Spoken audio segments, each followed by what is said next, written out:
Welcome back to the sweatshop. In today's video, we're going to be working on this 2006 Honda Civic. What we're doing in today's video is we're going to be showing you how to replace a left bowl joint on the front of this thing. This is not a hard job. Of course, it's not as easy as the tie rod job I just filmed. However, it's not impossible and definitely something that you can do in your driveway. That being said, if you are going to put the time and effort into going ahead and fixing your own car, make sure you select some quality parts. This here is a 3.5 manufactured part. It is made in Japan. Japan actually makes wonderful parts. Being that the car is Japanese, you would think they know how to make it, and I think they do. This, if you're wondering, is the OE part number, and that is the part number you can find the 3.5 part under. These parts have never let me down per se. Obviously they don't last forever, but they are a really well designed part, and I always buy them when they are the option. Definitely over Moog or any of the American brands. I find they are much better than the American brands for Japanese cars. That being said, if you're not content or can't find the 3.5 part, there is always Honda. They're not overly expensive for these sorts of parts. Of course, this is considerably cheaper than the Honda price. However, it is not that much more expensive than the Chinesium stuff that you'll get as options that are cheap. So don't waste your money on that stuff. That being said, if you are going to do this in the driveway, remember, saving yourself a bit of money is all fine and dandy, but use jack stands. You don't want to end up in the newsreel because you were stupid when trying to save yourself some money. Jack stands, safety, very important. Of course, before we get started with today's video, do me a big favor, hit that subscribe button as well as the notification bell so you never miss one of my new videos. Now let's put this thing up in the air and fire off the wheel.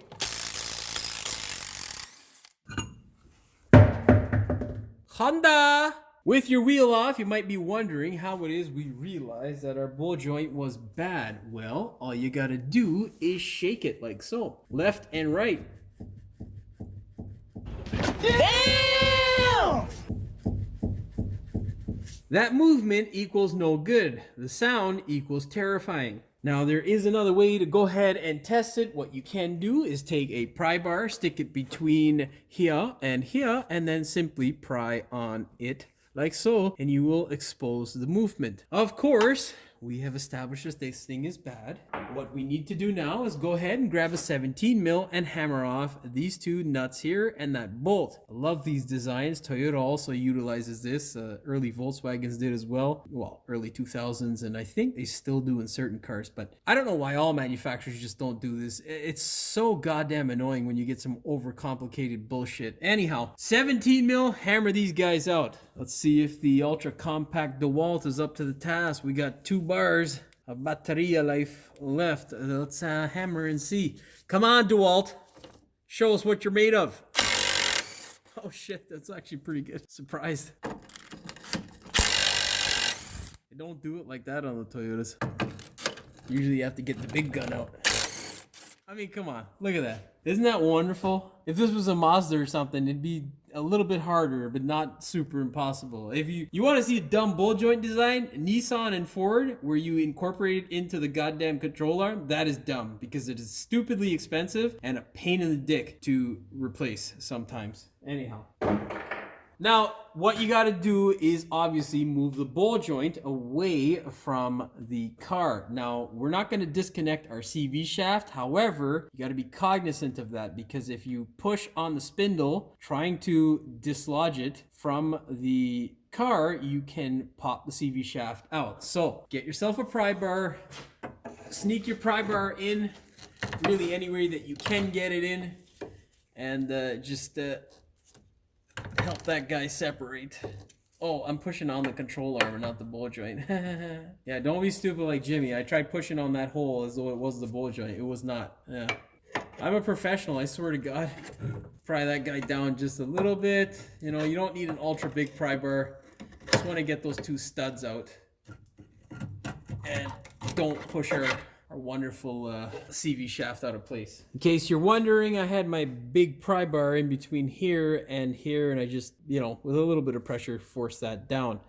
Yeah, don't push on that again. It's not the ball joint. It just makes you look stupid like me. Anyhow, let's go ahead now. We'll get the cotter pin off the castle nut from the ball joint and start removing that portion. Now, the cotter pin that locks the castle nut in is actually a nice design by Honda. What you're gonna do is get yourself a small right angle pick. Of course, you got to be gentle because these guys can break.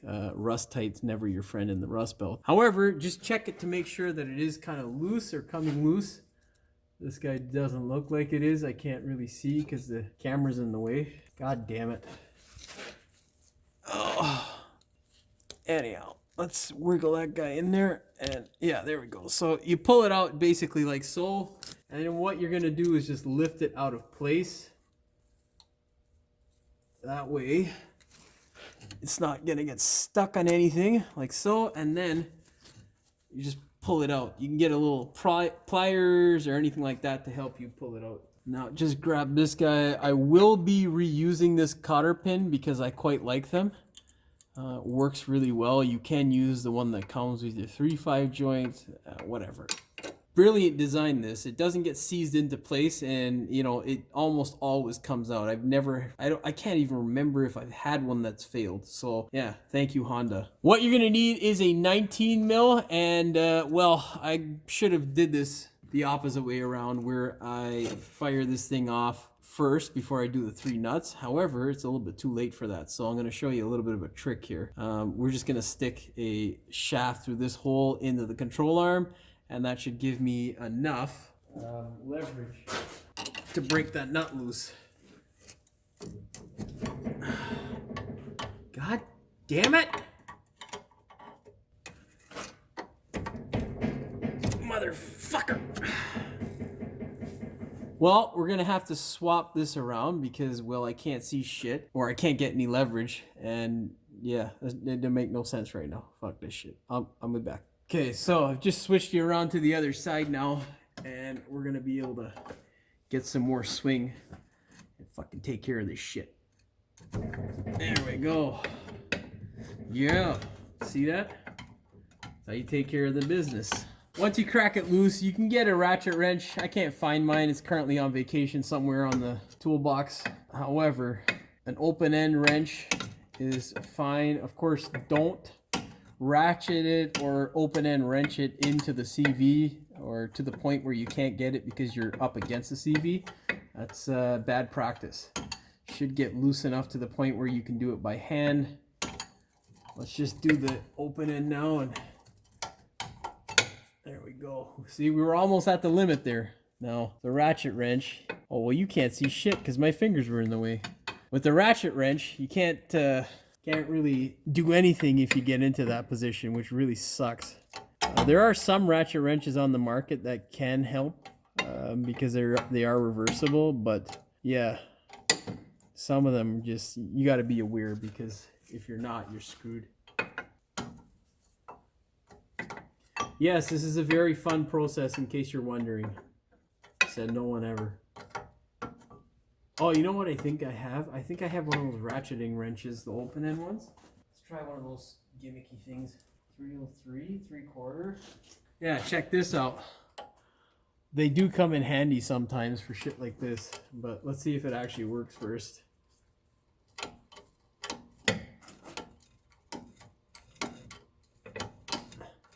Man, I ain't doing shit right now. I'm just moving it in place.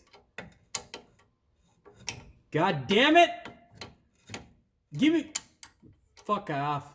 Well, this was kind of pointless. I think I'm doing it wrong, man. I don't know. It's kind of helping because I don't have to flip the wrench.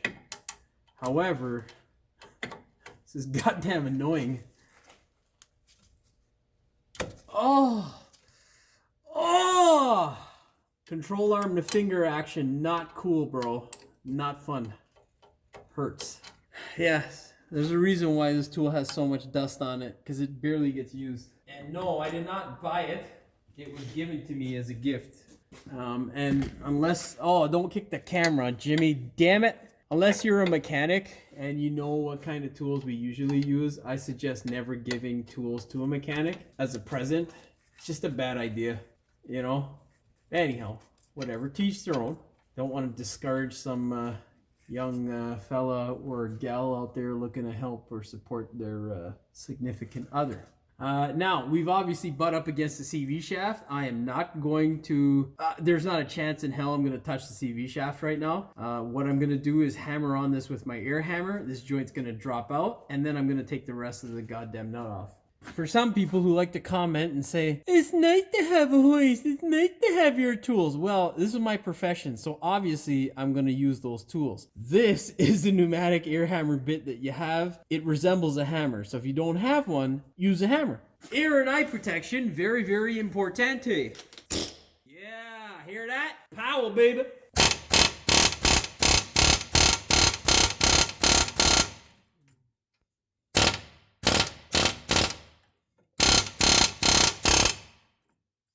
Sometimes a little shot to the nut will help convince said ball joint to come out. You don't want to be overly aggressive with the nut because you drive yourself nutty trying to get it off after you've damaged it. Oh. All right, see? Like a professional. La la la la la la la la. Now, with the ball joint, it's not like tie rod or most other joints. I don't like doing it front to back, although it is possible. I actually do this at like a 45 just because when you sneak it up in there, you can use the pry bar to sneak in there and kind of irk the cotter pin if you can't reuse the stock one, which I'm not sure whether I will be able to with this one, but whatever, not a biggie. All right, now let's thread this guy in here, bruh. Yeah, thread it in. All right. Okay, now let's set the rest of it together. Oh, you fuck! Give me back the ball joint, you dirty mother. There we go. All right. Get that guy in there. Cooperate. Almost got it. Let's use our pry bar. That's what God gave us the pry bar for. Right? Thank you, God, for the pry bar. Makes my life considerably easier. Now, pry bar basically in the same place, no difference. Make sure you spin that guy down as much as you can. Oh, I just bent my shield a little bit. Make sure I get that guy back in place. Now,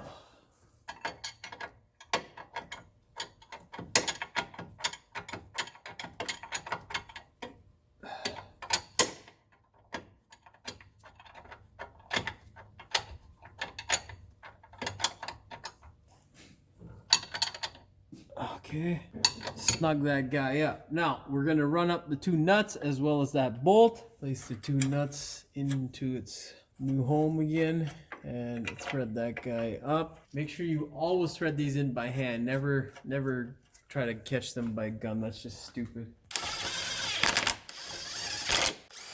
Spectacular. Grab your torque wrench, set it to 43 foot-pounds or 59 Newton meters for all three of these fasteners. All right. Double check, man, because that's how I roll. All right.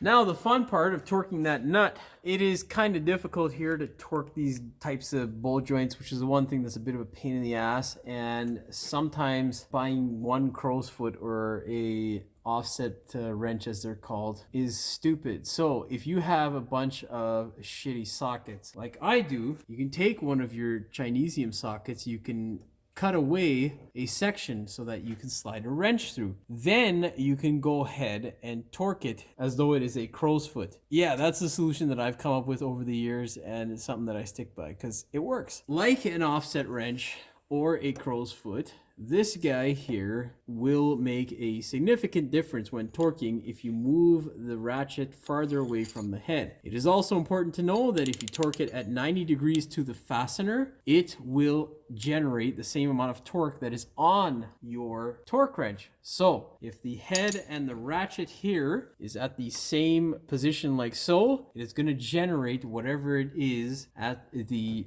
head of the torque wrench. So if it's at 55, then it's going to be 55 on that end of the wrench. Now, if the ratchet is like so, and this guy is like this, it's going to be more. And if it's on the opposite end to where the inside of the ratchet, it's going to be less. You need to account for all of those situations. Now, I don't think I put the steering lock on, so well, let's try and see if we can open up some more room here. So, as you can see, I have turned the wheel, given myself some more room. Now what we need to do is set this wrench in place. So we're going to set the wrench in place like so, and then we're going to set our torque wrench at 90 degrees to the wrench, and then set the torque wrench to the proper amount. Honda's given us a range for the torque on this bolt. It is 51 to 58 foot-pounds or 69 to 78 newton-meters. I am going to choose 55 foot-pounds, which is somewhere in between 69 and 78 newton-meters. I'm not exactly sure. Well, I can tell you. 55 is just shy of 75 newton meters. 55 foot-pounds, that is. All right, 90 degrees and torque away. Oh, this is such a pain in the ass to do with the camera in the way. Yeah, I'm gonna hit the camera like that.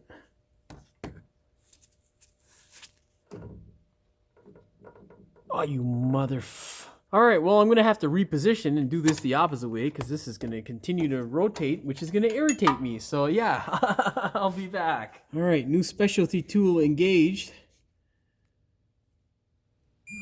There we go. I'm going to show you that it does make a difference when you offset it.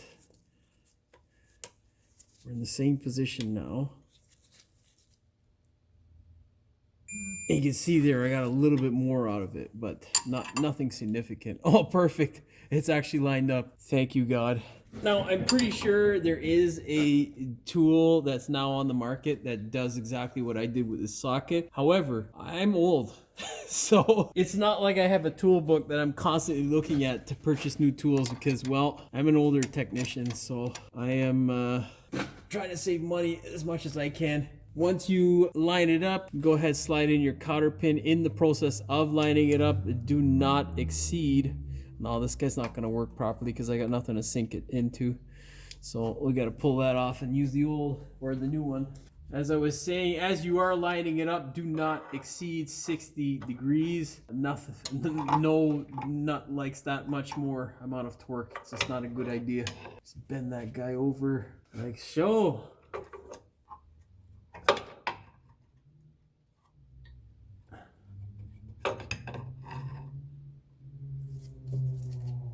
All right, we are good to go. And that is how you do a ball joint on a Honda Civic. Go ahead now, put your wheel back on the car. Now, if you have a wheel like this where the hub doesn't line up on the actual, or the wheel doesn't line up on the hub, it's considered to be lug centric. So you got to be extra careful when putting on the wheel because you can damage it. Grab the nuts, thread them up by hand. Now, whenever you have a non-hub centric bolt, what you're going to do is slowly run up the nut. All the while, what you're doing is supporting the wheel and making sure that the cone section of the nut is in the middle of the wheel. That way, you know, as you drive it up, you're not off center, and that way you won't damage the wheel. You can see there my wheel barely shifted, if anything. And that's that. Now, all we gotta do is torque it.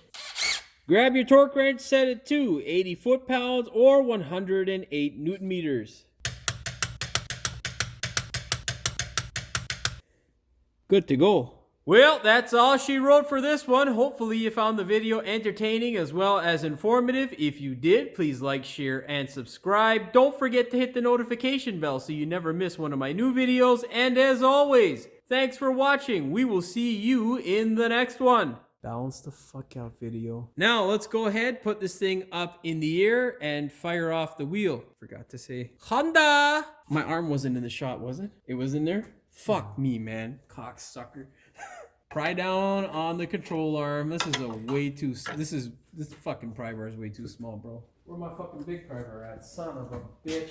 Now, the cotter pin, cotter pin, Jimmy. Now, what you're gonna need is a 19 mil If memory serves me correctly. I should check that before I tell you. Yes, I was right. Oh. La la la la la la la la la. 43 and 59. Should have been a singer, bro. Could have fucking. Holy fuck. Give me back my fucking sock, you rusty pile of shit. As though it is a torque. Motherfucker. Oh, that's tough. Honda has given us a Spectrum, or a Spectrum. I guess that would work. Anyhow, I'm not exactly fucking stupid this.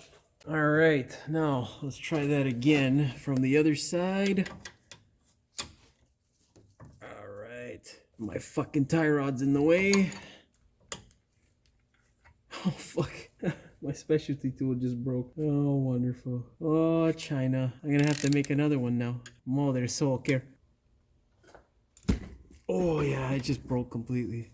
Go ahead now, put your wheel back on the car. Remember, this is a non-hub-centric wheel. Oh, this is stupid. That doesn't make no fucking sense. Honda!